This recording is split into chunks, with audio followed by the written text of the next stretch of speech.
రోజు క్రైస్తవ్యం ఎలా తయారైందంటే క్రిస్మస్ అంటే ఒక సరదా పండగ, అది సంతోషాల పండగ, మనం ఎగిరి గెంతులాయటానికి అనుకూలంగా ఉండే పండగ. ఈరోజు క్రిస్మస్ అంటే అర్థమైంది. క్రిస్మస్ అంటే భయభక్తులు కలిగిన పండగగా ఈరోజు సమాజంలో మనకు కనపడట్లేదు. ఎక్కడ చూసినా, ఏ ఊరికి ఏగినా మనకు కనపడుతుంది ఇవే. ఎక్కడ పడితే అక్కడ డ్యాన్సులు, ఎక్కడ పడితే అక్కడ చెప్పకూడని స్కిట్లతో మయమైపోయింది నేటి సంఘాలన్నీ. ఈ మధ్య కొన్ని వీడియోలు చూసినప్పుడు చాలా బాధ అనిపించింది. ఈ నిజంగా మన దగ్గర జరిగినాయేనా, లేదంటే ఏమన్నా మార్ఫింగ్ చేశారా అని డౌట్ వచ్చి చెక్ చేస్తే ఏ మార్ఫింగ్లు జరగలేదట. కరెక్ట్గానే వాళ్ళు పాడుతున్న పాట కరెక్ట్గానే ఉంది, వాళ్ళ డ్రెస్సులు బాగాలేదు, వాళ్ళు వేసే నృత్య భంగిమలు బాగాలేదు.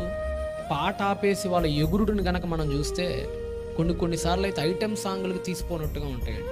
ఒకసారి మ్యూట్లో పెట్టి కనుక వింటే వాళ్ళు ఆడుతుంది, వాళ్ళు పాడుతుంది దేవుని పాట కాదని డౌట్ వస్తుంది.